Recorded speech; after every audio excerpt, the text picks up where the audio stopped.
Hello students. आज हम लोग कोऑर्डिनेशन कंपाउंड के लेक्चर 27 में स्ट्रॉन्ग फील्ड लिगेंड और वीक फील्ड लिगेंड कौन कौन से होते हैं वो हम लोग देखेंगे। और स्ट्रॉन्ग फील्ड और वीक फील्ड लिगेंड के होने पर डी ऑर्बिटल्स के इलेक्ट्रॉन्स को कैसे अरेंज करेंगे वो हम लोग भी सीखेंगे। इससे पिछले लेक्चर में हम लोगों ने स्प्लिटिंग ऑफ डी ऑर्बिटल्स देखे थे और इसके बाद हम लोगों ने कौन कौन से फैक्टर्स हैं जो splitting of delta O value को इफेक्ट करते हैं वो हम लोगों ने देखा था। वहीं पर से हम इस लेक्चर को कंटिन्यू करते हैं जो पिछले लेक्चर में हम लोगों ने देखा था। तो हम लोग यहाँ थे, ये है अपना एग्जाम्पल। जैसा हम लोग ने पिछले क्लास में देखा था कि जब कोई मेटल में 3D हो, 4D हो और 5D हो तो उनके लिए डेल्टा ओ की वैल्यू क्या होगी। जैसा कि आपको मालूम है कोबाल्ट 3D है, उसी के नीचे रोडियम है 4D और 5D का। ये भी हम लोग ने देखा था कि 3D से 4D में स्प्लिटिंग की वैल्यू का 40 से 50% का फ़र्क पड़ जाता है और 4D से 5D में 20 से 30% का। उसी तरीके से अगर हम एक एग्जांपल लिखें, बड़ा कॉमन एग्जांपल है NiCl4 2 minus nickel palladium PtCl4 2 minus and PtCl4 2 minus. Nickel, palladium और प्लेटिनम, ये केमिकल है 3D, ये केमिकल 4D और ये है 5D। 3D 4D 5D। In case में अब आपको यहाँ फिर से बता दें कि इनकी ऑक्सीडेशन स्टेट एक बार लिख देते हैं। ये है इनकी ऑक्सीडेशन स्टेट। जैसे कि आपको मालूम है कि यहाँ लिगेंड भी है, लेकिन निकेल से पैलेडियम तक पहुँचने पर डेल्टा ओ की वैल्यू आपको मालूम है कि बहुत ज़्यादा बढ़ती, फिर यहाँ से यहाँ पहुँचने पर और ज़्यादा। तो इस केस में भी आप कह सकते हैं कि जब कोई केमिकल अगर डी ऑर्बिटल यानी इसके प्रिंसिपल क्वांटम नंबर वैरी करते हैं तो उस केस में भी डेल्टा ओ की वैल्यू वैरी करती है। इन कॉम्प्लेक्स के बारे में आपको आगे हम डिस्कस कराएंगे क्योंकि दोनों की अलग अलग ज्योमेट्री बन जाती है, जबकि यहाँ पर लिगेंड सेम है सिर्फ इस वजह से। ये नेचर में टेट्राहेड्रल है, ये स्क्वायर प्लेनर है। आगे हम आपसे बात करेंगे इस पर कि ऐसा क्यों होता है। लेकिन अभी आप ये ज़रूर ध्यान रखिएगा कि कोई कॉम्प्लेक्स में 3D 4D और 5D में जैसे आप इस तरफ आते हैं 3D से 4D 4D से 5D तो डेल्टा ओ की वैल्यू बढ़ती जाती है।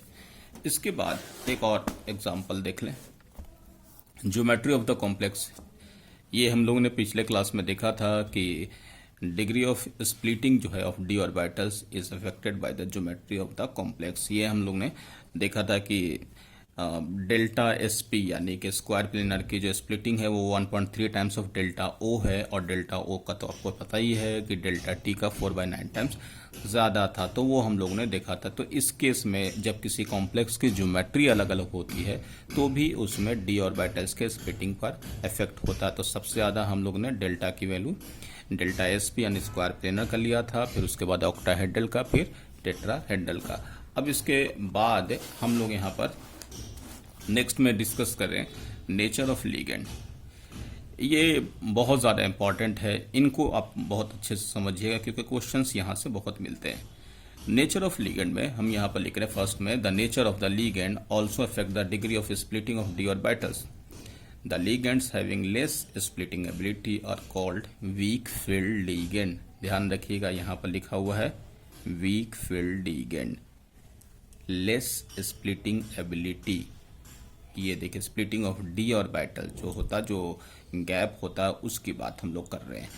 The ligands having greater splitting power are known as strong field ligand. तो ये दो बात अभी हम लोग यहाँ पर देखते हैं कि इसका क्या मतलब है। ये देखिएगा, सबसे पहले हम यहाँ पर एक कॉम्प्लेक्स लेते हैं ML6 ले लिया, चार्ज यहाँ पर भी ले लिया और दूसरा कॉम्प्लेक्स यहाँ भी ले लिया ML6 ले लिया, यहाँ भी ले लिया। इनमें यहाँ पर डिफरेंट क्या है, एल, यहाँ एल है और यहाँ पर एल डैश है, ये है लीगेंड। बाकी सारी चीज़ें कॉमन है, मेटल सेम है, लीगेंड भी मैंने यहाँ पर क्या लिखा है, लीगेंड डिफरेंट है, कोऑर्डिनेशन नंबर सेम है। इस केस में यहाँ पर आपको दिखा दें कि इनके अकॉर्डिंग 3 4 5 हम एवरेज से लेकर के चल रहे हैं। यहाँ पर इस तरीके का फर्स्ट वाला केस, ये आपको पता है ये EG होता है और ये T2G हो गया, ठीक है। दूसरा चलो यहाँ से लिखते हैं इनको ऐसे, ये 1 2 3 4 5, ठीक है।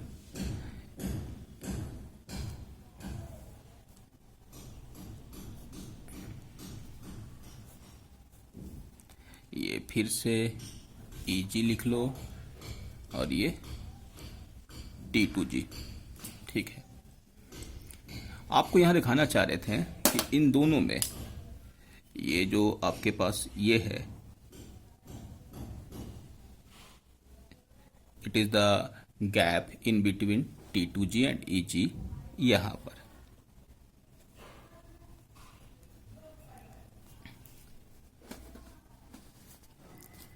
स्प्लिटिंग ऑफ डी ऑर्बिटल्स में दोनों के गैप की बात कर रहे हैं।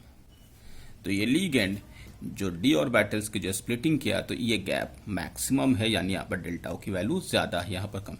तो ये लीगेंड जो इस तरीके का काम करेगा उसे ही हम लोग यहाँ पर SFL यानी स्ट्रॉन्ग फील्ड लीगेंड कह रहे हैं। और उनके केस में दूसरा जो है वो कैसा है, वीक फील्ड लीगेंड है। ये स्ट्रॉन्ग फील्ड और ये वीक फील्ड। तो आपको यहाँ पर सिर्फ इतना ही अभी दिखाते हैं, फिर इलेक्ट्रॉन्स का अरेंजमेंट दिखाएं। इतना ज़रूर ध्यान रखिएगा, जब मैंने Ml6 टाइप के कॉम्प्लेक्स लिए, मेटल सेम लिए, ऑक्सीडेशन स्टेट भी सेम लिए, क्योंकि आपको तो मालूम है मेटल से भी फ़र्क पड़ता है, ऑक्सीडेशन स्टेट से भी फ़र्क पड़ता है, और लीगेंड से तो फ़र्क पड़ेगा। तो अभी हम फिलहाल सिर्फ लीगेंड पर डिस्कस लिए, मैंने सिर्फ लीगेंड डिफरेंट ले लिया। तो लीगेंड यहाँ पर ऐसा स्प्लिटिंग हुआ जिसमें गैप को कम दिखाया गया है, इससे इस लीगेंड को जो इस कॉम्प्लेक्स में है उसे वीक फील्ड लीगेंड कहा जाएगा। और यहाँ पर गैप मैक्सिमम है इन दोनों के बीच में, तो ये लीगेंड जो इस जगह पर मौजूद है इस कॉम्प्लेक्स में, वो स्ट्रॉन्ग फील्ड लीगेंड होगा। अभी फिलहाल इतना ही। इलेक्ट्रॉन्स कैसे कैसे जमाएंगे वो आगे हम आपसे डिस्कस करें। तो यहाँ पर अभी यही बताया गया, क्योंकि अभी हम सिर्फ बात कर रहे हैं कि कौन कौन से डेल्टा की वैल्यू को बढ़ा देता है। तो खैर, तो आपने कहा इसी को यहाँ पर एक्सप्लेनेशन के अकॉर्डिंग यहाँ पर देखा जाए, the nature of the ligands also affect the degree of splitting of d orbital. The ligands having less splitting ability are called, तो लेस वाला वीक हो गया ना, और मोर वाला स्ट्रॉन्ग हो गया। अब इसी को लेकर के the ligands arranged are in the order of their increasing splitting ability. इसी को लेकर के, यानी कि जितने लीगेंड्स की जिससे जैसे स्प्लिटिंग एबिलिटी आई, यानी जैसे जैसे उन्हें स्प्लिट किया, उनकी वैल्यू को लेकर के वो एक स्पेक्ट्रोकेमिकल सीरीज बना दी गई है। उस सीरीज में जैसे जैसे उन्होंने लीगेंड का यूज किया, उस लीगेंड की स्प्लिटिंग एबिलिटी देखी, उन लीगेंड के स्प्लिटिंग एबिलिटी जिसकी सबसे ज्यादा आई उसको वीक कह दिया, जिसमें सबसे ज्यादा आया उसको स्ट्रॉन्ग कह दिया। एक्चुअल में ये जो स्पेक्ट्रोकेमिकल सीरीज है वो एक्सपेरिमेंटली है, ये एक्सपेरिमेंटली डिटरमाइन वैल्यू है। तो हम यहाँ पर सबसे पहले जो लीगेंड यहाँ पर लिख रहे हैं I माइनस है, जो कि यहाँ पर वीक है, और जो आखिर में हम यहाँ पर लिख रहे हैं वो कार्बन मोनोऑक्साइड है, जो कि यहाँ पर स्ट्रॉन्ग है, यानी ये वीक और ये स्ट्रॉन्ग। ये पूरी सीरीज है। मैंने वैसे बहुत सारे लीगेंड्स अलग अलग होते हैं, मैंने यहाँ पर NCERT का यूज़ किया है ताकि आपको इतना ध्यान रहे। तो आप फिर से देख लीजिए, इस स्पेक्ट्रोकेमिकल सीरीज में सबसे वीक, फिर स्ट्रॉन्ग, फिर और स्ट्रॉन्ग, फिर ऐसे करके इस तरीके से स्ट्रॉन्ग वाला केस बढ़ता जा रहा है, और लास्ट में फाइनली कार्बन मोनोऑक्साइड को इन सब में सबसे स्ट्रॉन्ग कहा गया, और I माइनस को इन सब में सबसे वीक लीगेंड कहा गया है। अब एक छोटा सा एक आपको एक टर्म हम ये इस्तेमाल कर रहे हैं जिससे आपको चीज़ जो है याद हो जाए। थोड़ा सा फनी टाइप का, लेकिन फिर भी देखिए देखिए, IBR सन कल से फरार होगा, यहाँ तक देखिएगा। आई मतलब आई माइनस हो गया, BR सन मतलब SCN, कल से मतलब CL, से मतलब कल मतलब ये से, फरार मतलब F, होगा मतलब OH। ठीक है, तो फिर से बोल दिया, IBR सन कल से फरार होगा।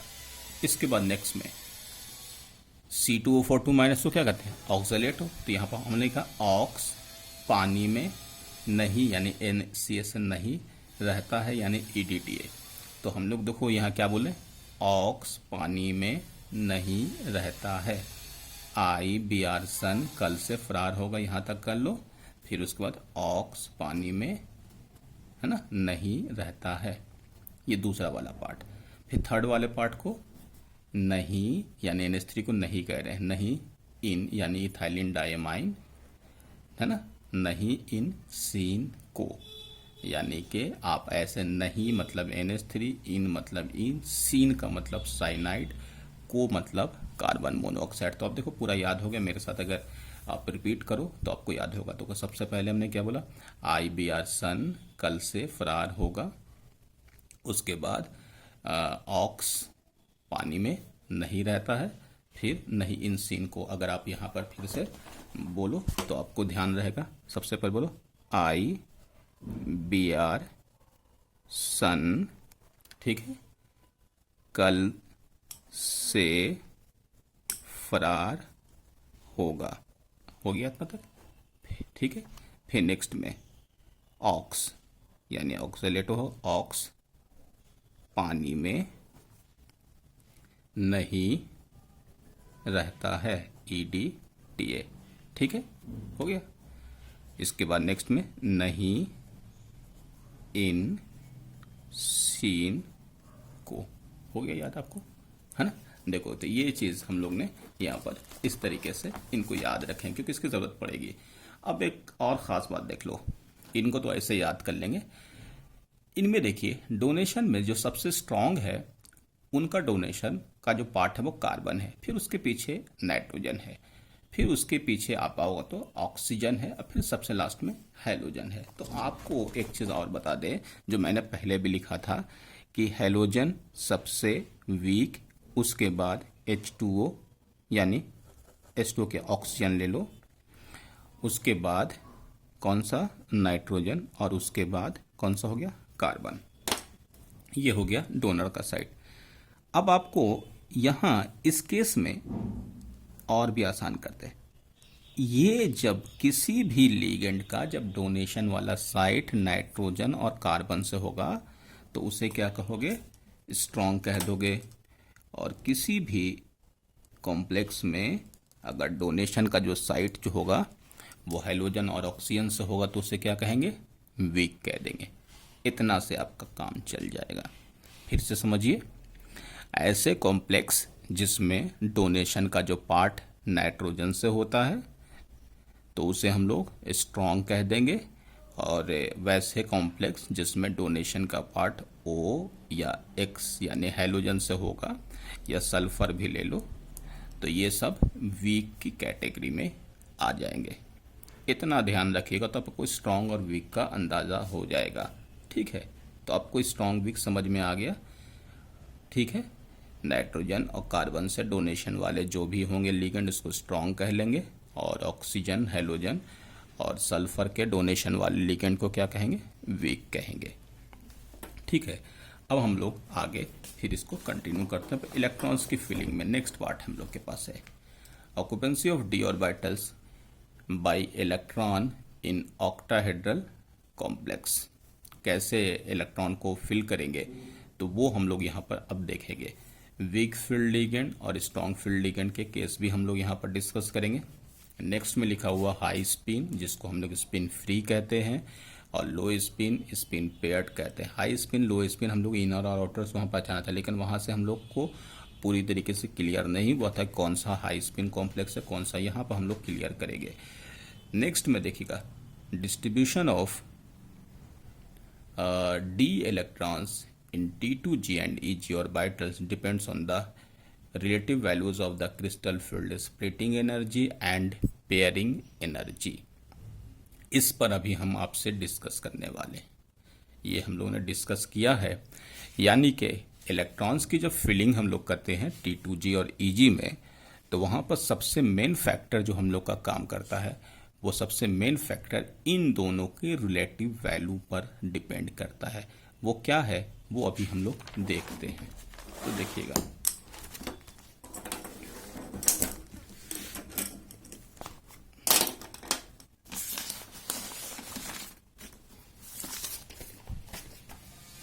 ठीक है। तो एक बार फिर से मैंने यहाँ पर लिखा है कि crystal field splitting energy depends on charge of the central metal ion, यानी ऑक्सीडेशन स्टेट बढ़ने से स्प्लिटिंग की वैल्यू बढ़ती है। प्रिंसिपल क्वांटम नंबर जो अभी हमने देखा कि 3D से 4D, 4D से 5D, यानी कि जब मेटल में 3D होता है फिर 4D और 5D, तो जैसे जैसे प्रिंसिपल क्वांटम नंबर यानी n की वैल्यू बढ़ती है तो स्प्लिटिंग वैल्यू बढ़ती है। दूसरा, नेचर ऑफ लिगेंड अभी हम लोग ने देखा है, sp का ज़्यादा होता है, डेल्टा ओ का कम होता है, उसके बाद स्क्वायर प्लेन का सबसे ज़्यादा, ऑक्टाहेड्रल का कम, टेट्राहेड्रल का सबसे कम, वो भी हम लोग ने देखा। ये नेचर बोल रहे हैं। नेचर में तो अभी हम लोग ने जो स्पेक्ट्रोकेमिकल सीरीज देखी है, जो जिससे हम लोगों ने लिगेंड को पहचान लिया था कि कौन लिगेंड स्ट्रांग है, कौन सा वीक है। ज्योमेट्री ऑफ द कॉम्प्लेक्स, जो स्क्वायर प्लेनर का हम लोग ने देखा था कि इसके जो स्प्लिटिंग ज़्यादा होती है, ऑक्टाहेड्रल में कम, टेट्राहेड्रल में कम। तो ये तो पहले भी हमने डिस्कस किया हुआ। ये वो केस है जिससे हम लोग डेल्टा ओ की वैल्यू को अफेक्ट करके, जो डेल्टा ओ की वैल्यू को अफेक्ट करता है, ये हम लोग ने देखा था। अब देखिए, pairing energy, the energy required to pair two electrons in the same orbital. यहाँ पेयरिंग एनर्जी का मतलब क्या हुआ? ये इलेक्ट्रॉन्स है जो यहाँ आपके पास इस तरीके से, इसको यहाँ पर ला करके पेयर करने में जो एनर्जी लगेगी, उस एनर्जी को हम लोग यहाँ पर energy required for the pairing of electrons, उसे हम लोग पेयरिंग एनर्जी कह रहे हैं। तो energy required for the pairing of electrons के अकॉर्डिंग हम यहाँ पर कुछ एग्जांपल्स आपको समझा दें। एक कॉम्प्लेक्स है Fe2 पॉजिटिव, Fe2 पॉजिटिव, दोनों में सेम मेटल लिया है। H2O यहाँ पर लिगेंड है, यहाँ पर साइनाइड लिगेंड है, कोऑर्डिनेशन नंबर 6 है, सब कुछ सेम है, ठीक है। Fe2 पॉजिटिव है तो 3d6 होगा, यहाँ भी 3d6 होगा। H2O, क्योंकि आपको पता चलेगा कि यहाँ पर डोनर एटम कौन सा है, O है, तो ये तो वीक होगा। और यहाँ पर डोनर एटम कौन है, कार्बन है, तो स्ट्रॉन्ग फील्ड होगा, यहाँ तक, ठीक है। अब इन दोनों के लिए दो वैल्यू को हम अब यहाँ पर दिखा रहे हैं। जब अगर ये वीक है तो डेल्टा ओ की वैल्यू इसकी कम होगी, और ये स्ट्रॉन्ग है तो डेल्टा ओ की वैल्यू ज़्यादा होगी। तो यहाँ पर ये डेल्टा ओ की वैल्यू इस कॉम्प्लेक्स की इतनी है और इसकी ज़्यादा है, यहाँ तक, ठीक है। अब मैंने जैसे कहा कि पेयरिंग के लिए जो पेयरिंग एनर्जी है वो कैसे देखेंगे। अब यहाँ पे इसकी पेयरिंग एनर्जी देखिए, ये है, और इसकी पेयरिंग एनर्जी भी है। अब आप ध्यान दीजिएगा कि इन दोनों की पेयरिंग एनर्जी सेम है। एक्चुअल में ये बहुत ज़्यादा इंपॉर्टेंट है क्योंकि पेयरिंग एनर्जी जो है वो डिपेंड किस पर करता है। यहाँ तक तो बात आपने समझा दी कि लिगेंड के अकॉर्डिंग आप इस तरीके का चीज़ देख लो। तो यहाँ हम आपको बता दें कि वैल्यू ऑफ पेयरिंग एनर्जी जो है, यानी कि जो पेयरिंग की बात करें कि value of pairing energy depends only, ठीक है, depends only on the nature of metal ion, यानी ये मेटल आयन से डिसाइड करता है। इलेक्ट्रॉन जैसे आप फिल करते हो, फिल कर दो, लेकिन इलेक्ट्रॉन जैसे हंसुल के अकॉर्डिंग भर दिया आपने, वहीं तक आपका काम हो गया। उसके बाद वो इलेक्ट्रॉन जब हंसुल के अकॉर्डिंग जब भर दिया है, उसके बाद क्या है, इलेक्ट्रॉन हंसुल को अपोज करता है। यानी कि इलेक्ट्रॉन जैसे यहाँ पर आपको ऐसे करके दे दिया, तो ये आपके पास इस तरीके का 1 2 3 4 5, मान लेते किसी का D5 कॉन्फ़िगरेशन है, यहाँ तक का ठीक है। ये इलेक्ट्रॉन का जब पेयरिंग होगा, वो पेयरिंग के लिए ये डेल्टा ओ की वैल्यू से डिसाइड हम लोग करते हैं। तो उसी को अभी आगे हम आपको और समझाते हैं। तो खैर, तो पेयरिंग एनर्जी मैंने कहा कि किस पर डिपेंड करता है, depends only the metal ion, ये हो गया। इसलिए देखिए यहाँ पे इनकी वैल्यू इक्वल है। अब यहाँ से ईपी डेल्टा ओ, इस वाले की वैल्यू इससे ज़्यादा है, पहला केस ये समझ लीजिए, और यहाँ पर ये वाली वैल्यू इससे ज़्यादा है। तो आपको यही रिलेशन यूज़ करना होता है हम लोग को कॉम्प्लेक्स में। तो EP greater than delta O and EP less than delta O. अब बोलो कि हम लोग को ये वैल्यू हर बार कैसे मालूम होगा? तो हम लोग क्या करते हैं कि हम लोग ये मान करके चलते हैं कि जब लिगेंड वीक होगा तो उस केस में ईपी ग्रेटर देन डेल्टा ओ होगा, डेल्टा ओ की वैल्यू कम होगी, और जब लिगेंड स्ट्रांग होगा तो डेल्टा ओ ग्रेटर देन ईपी। ये हम लोग को ये वैल्यू नहीं भी दिया जाए तो हम लोग ये रिलेशन इन जगह पर देख करके बता देते हैं। ये जो रिलेशन है, इस रिलेशन से हम लोग को पता चल जाता है कि जब वीक होगा तो ऑटोमेटिक है कि डेल्टा ओ की वैल्यू कम ही होगी, और जब स्ट्रांग होगा तो डेल्टा ओ की वैल्यू ज़्यादा होगी। यहाँ तक हम लोग को मालूम हो जाएगा। अब यहाँ पर मैंने सिंपल दिखा दिया कि ये वीक लिगेंड की वजह से यहाँ पर डेल्टा ओ की वैल्यू ईपी से कम हो गई, स्ट्रॉन्ग की वजह से ज़्यादा हो गई। ये अभी तक यहाँ तक आपने देख लिया। अब हम दोनों रिलेशन को, इलेक्ट्रॉन्स को फिल करके दिखाते हैं कि किस तरीके से। पहला केस हम ले लिया, डेल्टा ओ ग्रेटर देन, डेल्टा ओ जो है लेस देन ईपी, ईपी की वैल्यू डेल्टा ओ से ज़्यादा है। तो आपको मालूम है ये रिलेशन कब आएगा? जब वीक फील्ड होगा, और यहीं पर है ये हाई स्पिन होगा। यानी कि किसी कॉम्प्लेक्स में इलेक्ट्रॉन्स को जब आप फिल कर रहे होंगे तो आपको इसके अकॉर्डिंग देख लेना होगा, ठीक है। वो आगे बीबीटी में चीज़ को नहीं बताते, यहाँ पर आपको समझ लेना होगा। तो आपको लिगेंड देख करके, जैसे मैंने कहा कि वीक फील्ड लिगेंड है तो हाई स्पिन होगा, यानी कि यहाँ पर delta O less than EP. High spin मतलब एक और बहुत सिंपल बात बताता है। हाई स्पिन का मतलब क्या हुआ, क्या करना है आपको? Filling of electron according to Hund's rule. यहाँ पर हंट्स रूल का इस्तेमाल करके इलेक्ट्रॉन को फिल कर लो, बस यही है अभी फिलहाल हाई स्पिन। कुछ भी चेंज मत करो। जैसे इलेक्ट्रॉन बढ़ते, जैसे आपको D1 है, इलेक्ट्रॉन पहले यहाँ भर दो, ठीक है। ये EG और T2G है, 2 इलेक्ट्रॉन है तो एक यहाँ एक यहाँ। थर्ड इलेक्ट्रॉन है 3, तो एक एक करके इलेक्ट्रॉन भरते हैं, 2 और ये 3। यहाँ 4 है तो 1 2 3, ठीक है, 4। 5 है तो 1 2 3 4 एंड 5, ठीक है। 6 है तो 1 2 3 4 5, और यहाँ पर हम अपोजिट, अब जब इलेक्ट्रॉन ये हो गया तो नेक्स्ट इससे भर लेंगे, है ना। फिर उसी तरीके से यहाँ भी करते हैं, 1 2 3 4 5, है ना। फिर उसके बाद ये 6 और ये 7 हो गया। नेक्स्ट में पेन चेंज करना पड़ेगा, 1 2 3 4 5, ठीक है।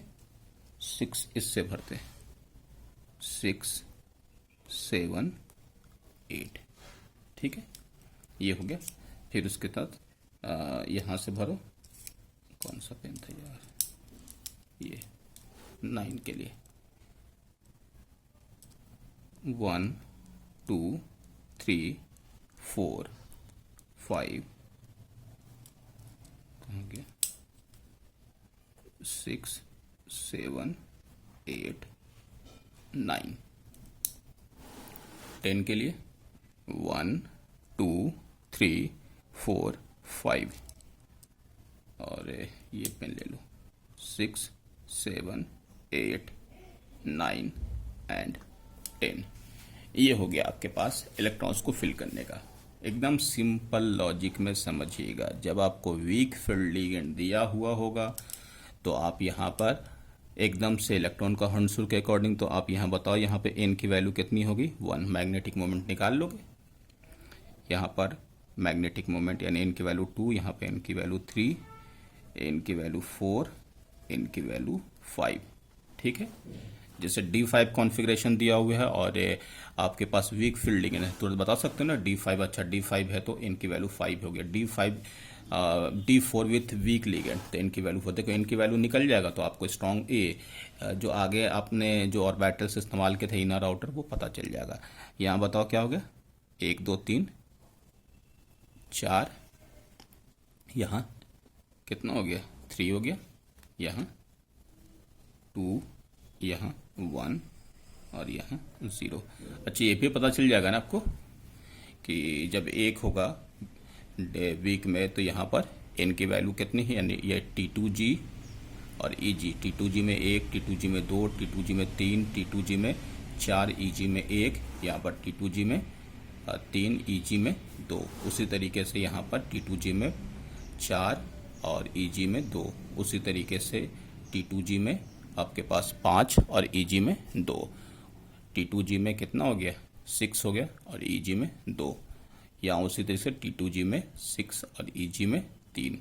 और उसी के बाद T2G में आपके पास वैल्यू कितना हो गया, T2G में 6 और EG में 2। यहाँ तक हो गया। अब नेक्स्ट वाले केस में हम यहाँ पर डिस्कस कर रहे हैं फिर से डेल्टा O आपके पास ग्रेटर देन EP यानी स्ट्रॉन्ग फील्ड लो स्पिन। अब यहाँ पर आते हैं, ठीक है, यानी लो स्पिन के अकॉर्डिंग क्या करेंगे तो देखिएगा, इसमें एग्जांपल से समझते हैं। सबसे पहले मैंने यहाँ पर एक कॉम्प्लेक्स ले लिया, फिर से Ml6 कोई कॉम्प्लेक्स ले लिया, n की वैल्यू ले लिया कुछ, Ml6 कॉम्प्लेक्स यहाँ भी ले लिया, n की वैल्यू कुछ ले लिया। ये वाले लिगेंड L जो है यहाँ पर मैंने वीक फील्ड ले लिया और L डैश को स्ट्रॉन्ग फील्ड कर दिया, ठीक है, याद हो गया। तो इस वाले केस में delta O less than EP हम लोग ने ले लिया और delta O greater than EP ले लिया, ठीक है। अब इन दोनों के बीच में यहाँ पर हम अच्छा एक और चीज़ मान लेते हैं, दोनों में D4 कॉन्फ़िगरेशन है,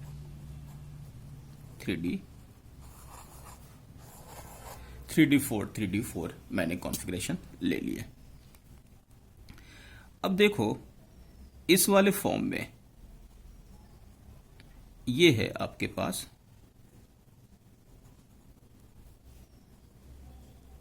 ये दूसरा फॉर्म,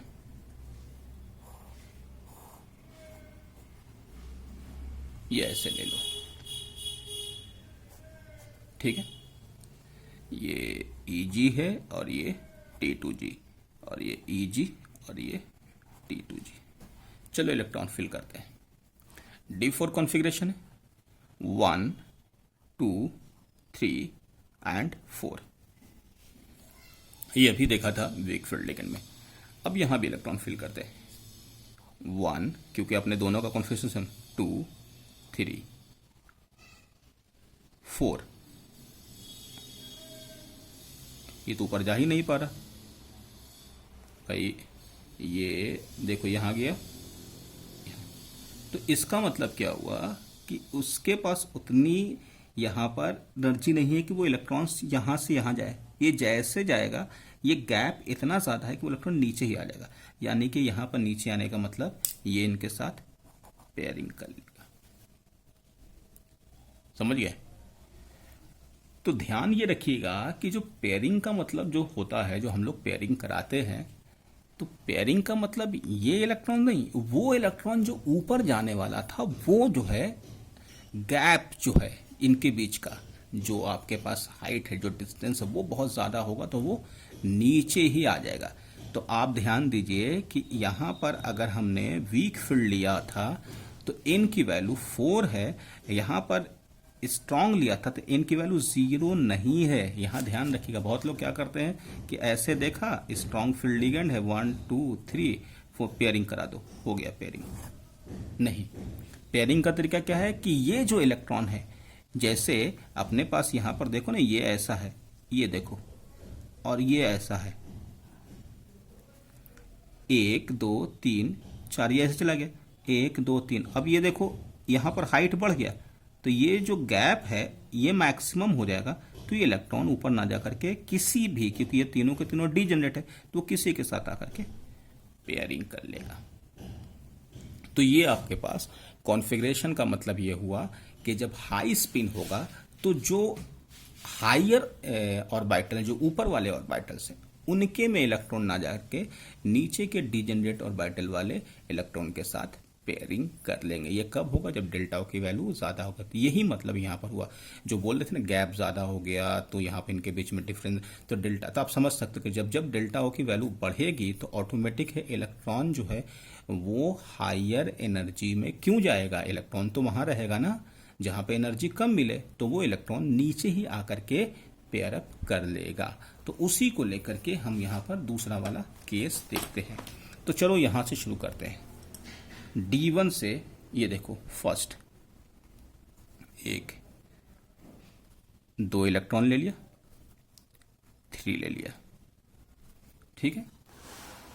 इसके बाद हम यहाँ भरते 1 2 3 4 5 6 7 8 1 2 3 4 5 6 7 8 9 1 2 3 4 5 6 7 8 9 10।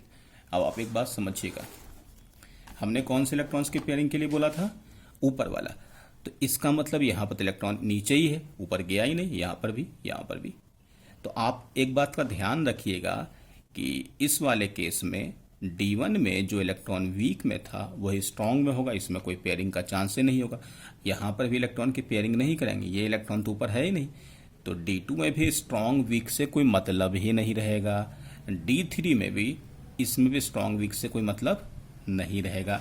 अब आइए D8 में, यहाँ भी स्ट्रांग, अच्छा ये इलेक्ट्रॉन इधर से इधर पेयरिंग नहीं कराएंगे। आपको मालूम है ये तो दोनों डिजेनरेट है, इलेक्ट्रॉन नीचे आता, नीचे तो है ही नहीं, पेयर अप है ऑलरेडी। तो D8 में भी इलेक्ट्रॉन जैसे है वैसा ही रह जाएगा। D9 में भी नहीं होगा, D10 में भी नहीं होगा। एक important point, D1 D2 D3 D8 D9 D10 में n की वैल्यू जो हम लोग यहाँ देख रहे हैं 1 2 3, n की वैल्यू 2 1 0। इसमें स्ट्रॉन्ग फील्ड हो या वीक फील्ड हो, इसमें आपको कोई मतलब रखना नहीं है। ये बहुत ज़्यादा इंपॉर्टेंट है ऑक्टाहेड्रल के लिए। आप सोचिए कितने सारे क्वेश्चन, यानी कि 80% क्वेश्चन इसी कॉन्सेप्ट पर आते हैं। हम लोग स्ट्रॉन्ग वीक देखते हैं, कंफ्यूज होते हैं कि D8 है, इलेक्ट्रॉन को इधर से इधर घुमा दो। नहीं, इलेक्ट्रॉन कौन से नीचे आ रहे हैं? ये वाले जब नीचे जगह हो तो। खैर, तो आपको फिर से बताते कि जब इलेक्ट्रॉनिक कॉन्फ़िगरेशन में D1 और D2 और D3, जैसे आप ऑक्सीडेशन स्टेट निकाल करके वहाँ पर हमने VBT में डिस्कस किया था, D1 D2 D3 हो तो 100% n की वैल्यू फिक्स कर लो, उसमें लीगेंड देखो ही मत। उसी तरीके से D8 D9 D10 में भी कुछ भी मत देखो, वहाँ पर भी n की वैल्यू फिक्स कर लो। ये बहुत ज़्यादा इम्पॉर्टेंट होगा, ठीक है। तो ये 6 कॉन्फ़िगरेशन में आपको स्ट्रॉन्ग वीक देखना, यानी इतने सारे क्वेश्चंस इस पर आते हैं और यहीं पर बहुत ज़्यादा कन्फ्यूज़न होता है। लोग स्ट्रॉन्ग देखने लगे, वीक देखने लगे, कुछ भी नहीं देखना है। कौन से? 6 कॉन्फ़िगर। तो हम लोग डिस्कस कर रहे हैं नेक्स्ट में। अब D4 से लेकर के D7 तक में हम लोग स्ट्रॉन्ग और वीक फील्ड ही देखेंगे, D4 से D7 में। चलो अब आते हैं D4 वाले में। D4 में आपके पास ये हो गया था 1 2 3 4, एक केस। तो यहां हम फिर से बता दें 1 2 3, ठीक है। और यहां पर है 4।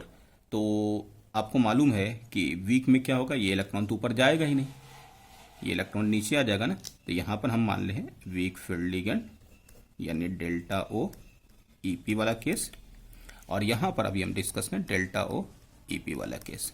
तो बताओ इसमें क्या होगा, ये इलेक्ट्रॉन जब ऊपर जाएगा ही नहीं, नीचे आ जाएगा, तो यहाँ पर ये ऐसा हो गया।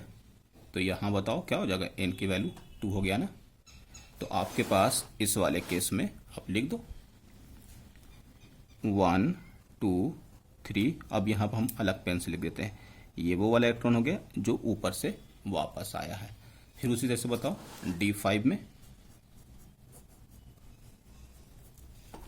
D5 वाले केस में क्या होगा, 1 2 3 4 5, ये वीक वाला केस ले लिया मैंने। अब नेक्स्ट में